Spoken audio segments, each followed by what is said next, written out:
বলতে কি তোমাদেরকেও যদি কেউ এরকম উস্কানিমূলক কথাবার্তা বলে একদম শুনবে না। বাইকে ভাই রাইড করতে হচ্ছে, কোনো সিসি ম্যাটার করে না, কিছু করে না, ঠিক আছে? তো গুড আফটারনুন, আশা করছি তোমরা সবাই ভালো আছো। আমি অনেক ভালো আছি। আবার একটা নতুন ভিডিও নিয়ে চলে এসেছি।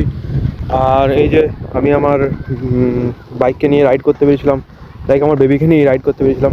তো রাস্তার অবস্থা দেখতে পাচ্ছ খুবই খারাপ। এই যে পাশে হচ্ছে এখানে ট্রাক্টর চলছে এবং উঠছে, তো একদম পুরো কাদা নিয়ে উঠছে, একদম রাস্তার অবস্থা একদম পুরোপুরি বেহাল বানিয়ে দিয়েছে।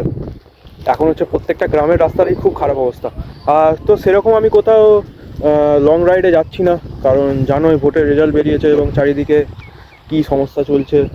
সমস্যা বলবো না, বাট তাই আর কি, একটু যাচ্ছি না কোথাও আমি লং রাইডেও। তো ওটাই। এবং আমি অনেকদিন ভিডিও দিইনি। আর ওয়েস্ট বেঙ্গল ওয়েদার ভাই প্রত্যেক দিন ভাই এত সুন্দর, এত সুন্দর, কি বলবো ভাই। আজকে ওই যে পুরো মেঘ ধরেছে, পুরো মেঘলা আকাশ। গাড়িটা হচ্ছে আমি এখন সার্ভিসিংয়ে দেবো। সার্ভিসিংয়ে বলতে দেওয়ার মেন কারণ হচ্ছে যে এইটা, তো এইটা হচ্ছে একটু অসুবিধা হয়ে গেছে। তো সাসপেনশনটার প্রবলেম কারণে এই যে বুঝতে পারবে হয়তো, এইভাবে হয়তো ক্যামেরাতে বোঝাতে পারছি না। তো এইটা থেকে অয়েল লিক হচ্ছে, তো এটাকে মেবি আমি চেঞ্জ করব, নতুন লাগাবো। তো যাবো এটা নিয়ে আমি কালকে যাব। আজকে আমি দোকানে দেখিয়ে এসেছি। তো এটাই, আরও টুকটাক কিছু সার্ভিসিং করাবো।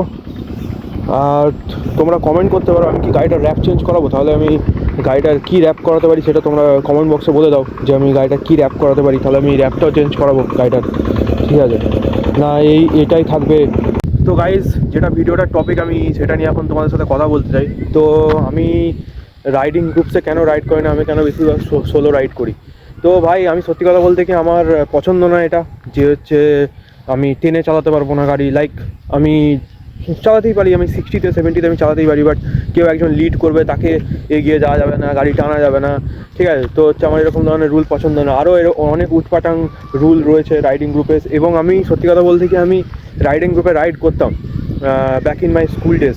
মানে যখন আমি স্কুলে ছিলাম তখন জানো আমি স্যালুটো কিনেছিলাম। তো আমি যখন স্যালুটোটা কিনেছিলাম, লাইক সত্যি কথা বলছি আমার ভাই ফাইন্যান্সিয়াল কন্ডিশন এতটাও ভালো ছিল না যে আমি আর একটা নতুন বাইক অ্যাফোর্ড করতে পারি। তো আমি যেই রাইডিং গ্রুপটায় জয়েন করেছিলাম ভাই, এই আরামবাগেরই।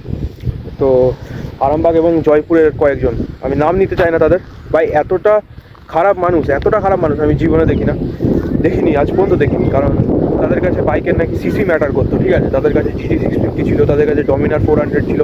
তো আমাকে বারবার ফোর্স করতো যে একটা নতুন বাইক কেন, তারপর তুই হচ্ছে রাইড করবি এই গ্রুপে। বাট আমার ফাইন্যান্সিয়াল কন্ডিশন অতটাও ভালো না, জানোই। আর সত্যি কথা বলতে কি তোমাদেরকেও যদি কেউ এরকম উস্কানিমূলক কথাবার্তা বলে একদম শুনবে না। বাইকে ভাই রাইড করতে হচ্ছে, কোনো সিসি ম্যাটার করে না, কিছু করে না, ঠিক আছে? সিসি তো একদমই ম্যাটার করে না। তোমাদের কাছে যেই সিসিটা আছে, তোমার কাছে যেই সিসির বাইক আছে, সেই সিসি বাইক নিয়ে তোমরা যত দূর খুশি যেতে পারো। আমি এমন একজনকে চিনি যে কেরালা থেকে আগের চেতাকগুলো হতো না, আগের চেতাকগুলো 90s চেতাক নিয়ে এসে কেরালা থেকে লাদাখ কমপ্লিট করে দিয়েছে ভাই। তো সিসি তো একদম ম্যাটার করে না।